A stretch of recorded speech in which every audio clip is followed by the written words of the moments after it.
Good. ఇప్పుడు మీరేమైనా చెప్పాలంటే చెప్పండి నాకు. పేటెంట్ అంటే ఏంటి?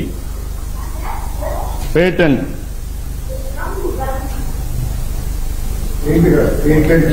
ఇది పెయింట్. నేను అడిగింది పేటెంట్. మీ పుస్తకంలో పెట్టాం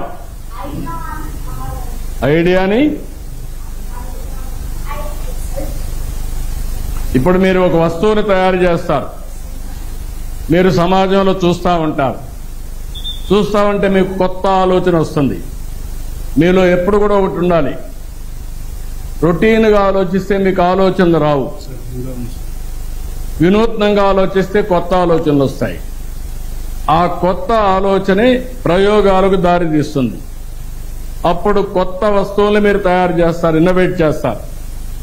తయారు చేసిన వస్తువుని మీరు పేటెంట్ రైట్ తీసుకుంటారు. ఎందుకు పేటెంట్ రైట్ అంటే ఇది ఎవరు కాపీ కొట్టకుండా, మీరు తయారు చేసిన ఇంకొకరు కాపీ కొట్టి మీకంటే ముందు వాళ్ళు మార్కెట్లోకి వెళ్ళిపోతే మీ దానికి విలువ ఉండదు. కాబట్టి అది పేటెంట్ తీసుకుంటారు. ఆ పేటెంట్ తీసుకుంటే దాన్ని ఎవరు డూప్లికేట్ చేయడానికి వీలు లేదు. అది మీకే ఉంటుంది. దాన్ని మీరు ప్రొడక్షన్లోకి వెళ్ళి మార్కెట్ చేసుకోవచ్చు. అది పేటెంట్ అంటారు. అందుకనే ఇలాంటి కొత్త కొత్త ఆవిష్కరణలు చేస్తూ ఆ ఆవిష్కరణలు మీరు రిజర్వ్ చేసుకోవాలంటే పేటెంట్ తీసుకోవాలి. అది ఒక అప్లికేషన్ ఉంటుంది.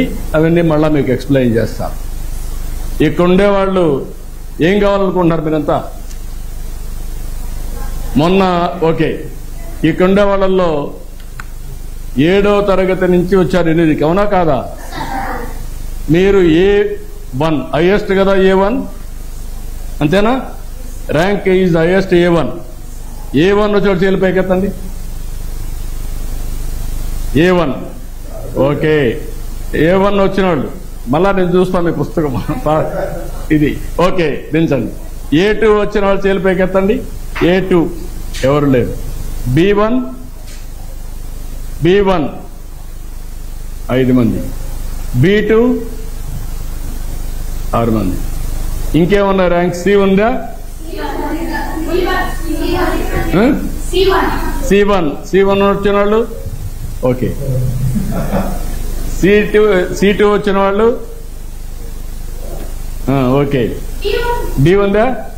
D వచ్చిన వాళ్ళు D1 D వచ్చిన వాళ్ళు ఎవరు లేరు. D2 వచ్చిన వాళ్ళు లేరు. ఇప్పుడు కింది ర్యాంక్ వచ్చిన వాళ్ళు ఏం చేయాలి? పై ర్యాంక్ కోసం ప్రయత్నం చేయాలి, తర్వాత కష్టపడాలి, అవునా కాదా? మీ జీవితాలు బాగుపడాలంటే ఏం చేయాలి? బాగా చదువుకోవాలి. మీకంటూ ఒక ఆశయం ఉండాలి. మీరు ఎంతమంది కంప్యూటర్ ఇంజనీర్లు కావాలనుకుంటున్నారు? ఓకే. ఎంతమంది IAS కావాలనుకుంటున్నారు? ఎవరు లేరు. ఎంతమంది పోలీస్ కావాలనుకుంటున్నారు? ఎంతమంది డాక్టర్లు కావాలనుకుంటున్నారు? ఓకే. ఎంతమంది క్రికెట్ ప్లేయర్స్ కావాలనుకుంటున్నారు? Okay, good. కాబట్టి మీకంటూ ఒక ఆశయం ఉంది, అవునా కాదా? మీకంటూ ఒక ఆలోచన ఉంది, అవునా కాదా? ఆ ఆలోచనని సాధించడం కోసం మీరు ఇప్పటి నుంచి కష్టపడాలి. పడతామని నమ్మకమేనా? మళ్ళా ఎప్పుడు నాకు కలిసినప్పుడు నేను అడుగుతాను మిమ్మల్ని. నమ్మకమే కదా? Good luck. I wish all the best. పాఠం అర్థమైందా? నమ్మకమేనా?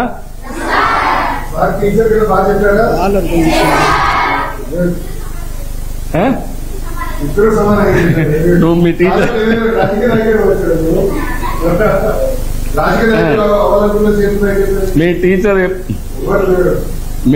లేదా ఎవరు లేరా? కారా రాజకీయ నాయకులు, ప్రజాసేవకులు గారా? ప్రజాప్రతినిధులు కూడా కావాలి. మీరు చదువుకున్న వాళ్ళందరూ స్వార్థంతో ఉద్యోగాలే చూసుకుంటే రాజకీయాలు అందరినీ శాసిస్తాయి, మన జీవితాలు మారుస్తాయి. ఇప్పుడు నేను తల్లికి వందనం ఇచ్చాం, మినిస్టర్ గారు ఉన్నారు, ఆయన కూడా చదువుకున్నాడు బాగా. మంత్రి అయ్యాడు. ఇప్పుడు తల్లికి వందనం ఇచ్చాడా? ఇది ఒక ప్రభుత్వ విధానం అవునా కాదా? ఎట్లొచ్చింది? ఆయన ఆలోచనలో నుంచి వచ్చింది. అవునా కాదా? ఇప్పుడు మీకు టెక్నాలజీ పెట్టాడా? మీ ఇంటికి నేరుగా మీరు స్కూల్కి రాకపోతే ఇంటికి మెసేజ్ వెళ్ళిపోతుంది. 10 గంటల స్కూల్ స్టార్ట్ అయితే 10:30కు మీ అమ్మ నాన్నకి మెసేజ్ వెళ్ళిపోతుంది.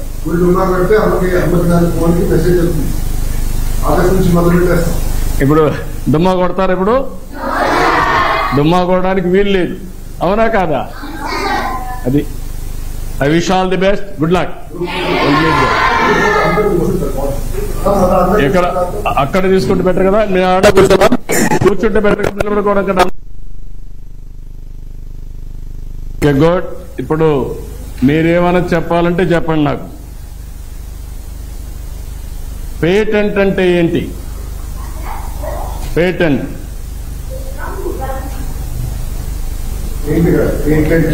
ఇది పెయింట్. నేను అడిగింది పేటెంట్. మీ పుస్తకంలో పెట్టాం ఐడియాని. ఇప్పుడు మీరు ఒక వస్తువుని తయారు చేస్తారు. మీరు సమాజంలో చూస్తూ ఉంటారు. చూస్తూ ఉంటే మీకు కొత్త ఆలోచన వస్తుంది. మీలో ఎప్పుడు కూడా ఒకటి ఉండాలి. రొటీన్గా ఆలోచిస్తే మీకు ఆలోచనలు రావు. వినూత్నంగా ఆలోచిస్తే కొత్త ఆలోచనలు వస్తాయి. ఆ కొత్త ఆలోచనే ప్రయోగాలకు దారి తీస్తుంది. అప్పుడు కొత్త వస్తువులు మీరు తయారు చేస్తారు, ఇన్నోవేట్ చేస్తారు. తయారు చేసిన వస్తువుని మీరు పేటెంట్ రైట్ తీసుకుంటారు. ఎందుకు పేటెంట్ రైట్ అంటే ఇది ఎవరు కాపీ కొట్టకుండా, మీరు తయారు చేసిన ఇంకొకరు కాపీ కొట్టి మీకంటే ముందు వాళ్ళు మార్కెట్లోకి వెళ్ళిపోతే మీ దానికి విలువ ఉండదు. కాబట్టి అది పేటెంట్ తీసుకుంటారు. ఆ పేటెంట్ తీసుకుంటే దాన్ని ఎవరు డూప్లికేట్ చేయడానికి వీలు లేదు. అది మీకే ఉంటుంది. దాన్ని మీరు ప్రొడక్షన్లోకి వెళ్ళి మార్కెట్ చేసుకోవచ్చు. అది పేటెంట్ అంటారు. అందుకనే ఇలాంటి కొత్త కొత్త ఆవిష్కరణలు చేస్తూ ఆ ఆవిష్కరణలు మీరు రిజర్వ్ చేసుకోవాలంటే పేటెంట్ తీసుకోవాలి. అది ఒక అప్లికేషన్ ఉంటుంది. అవన్నీ మళ్ళా మీకు ఎక్స్ప్లెయిన్ చేస్తారు. ఇక్కడ ఉండేవాళ్ళు ఏం కావాలనుకుంటున్నారు మీరంతా? మొన్న ఓకే, ఇక్కడ ఉండే వాళ్ళల్లో 7వ తరగతి నుంచి వచ్చారు 8కి. అవునా కాదా? మీరు A1 హైయెస్ట్ కదా. A1 అంతేనా? Rank is highest. A1 వచ్చి చేతులు పైకెత్తండి. A1 okay. A1 వచ్చిన వాళ్ళు మళ్ళా నేను చూస్తాను మీ పుస్తకం. ఇది ఓకే, దించండి. A2 వచ్చిన వాళ్ళు చేతులు పైకెత్తండి. A2 ఎవరు లేరు. B1 5 మంది. B2 6 మంది. ఇంకేమన్నా ర్యాంక్? C ఉందా? C1 వచ్చిన వాళ్ళు ఓకే. C2 వచ్చిన వాళ్ళు ఓకే. D ఉందా? D వచ్చిన వాళ్ళు D1 D వచ్చిన వాళ్ళు ఎవరు లేరు. D2 వచ్చిన వాళ్ళు లేరు. ఇప్పుడు కింది ర్యాంక్ వచ్చిన వాళ్ళు ఏం చేయాలి? పై ర్యాంక్ కోసం ప్రయత్నం చేయాలి, తర్వాత కష్టపడాలి. అవునా కాదా? మీ జీవితాలు బాగుపడాలంటే ఏం చేయాలి? బాగా చదువుకోవాలి. మీకంటూ ఒక ఆశయం ఉండాలి. మీరు ఎంతమంది కంప్యూటర్ ఇంజనీర్లు కావాలనుకుంటున్నారు? ఓకే. ఎంతమంది IAS కావాలనుకుంటున్నారు? ఎవరు లేరు. ఎంతమంది పోలీస్ కావాలనుకుంటున్నారు? ఎంతమంది డాక్టర్లు కావాలనుకుంటున్నారు? ఓకే. ఎంతమంది క్రికెట్ ప్లేయర్స్ కావాలనుకుంటున్నారు? Okay, good. కాబట్టి మీకంటూ ఒక ఆశయం ఉంది. అవునా కాదా? మీకంటూ ఒక ఆలోచన ఉంది. అవునా కాదా? ఆ ఆలోచనని సాధించడం కోసం మీరు ఇప్పటి నుంచి కష్టపడాలి. పడతామని నమ్మకానా?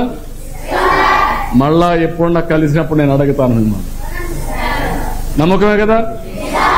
Good luck. I wish all the best. పాఠం అర్థమైందా? నమ్మకమేనా?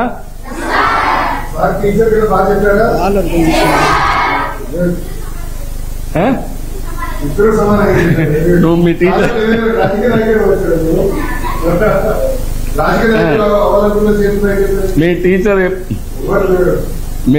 లేదా ఎవరు లేరా? కారా రాజకీయ నాయకులు, ప్రజాసేవకులు గారా, ప్రజాప్రతినిధులు కూడా కావాలి. మీరు చదువుకున్న వాళ్ళందరూ స్వార్థంతో ఉద్యోగాలే చూసుకుంటే రాజకీయాలు అందరినీ శాసిస్తాయి, మన జీవితాలు మారుస్తాయి. ఇప్పుడు నేను తల్లికి వందనం ఇచ్చాం, మినిస్టర్ గారు ఉన్నారు, ఆయన కూడా చదువుకున్నాడు, బాగా మంత్రి అయ్యాడు. ఇప్పుడు తల్లికి వందనం ఇచ్చాడా? ఇది ఒక ప్రభుత్వ విధానమేనా కాదా? ఎట్లొచ్చింది? ఆయన ఆలోచనలో నుంచి వచ్చింది, అవునా కాదా? ఇప్పుడు మీకు టెక్నాలజీ పెట్టాడా? మీ ఇంటికి నేరుగా మీరు స్కూల్కి రాకపోతే ఇంటికి మెసేజ్ వెళ్ళిపోతుంది. 10 గంటల స్కూల్ స్టార్ట్ అయితే 10:30కు మీ అమ్మ నాన్నకి మెసేజ్ వెళ్ళిపోతుంది.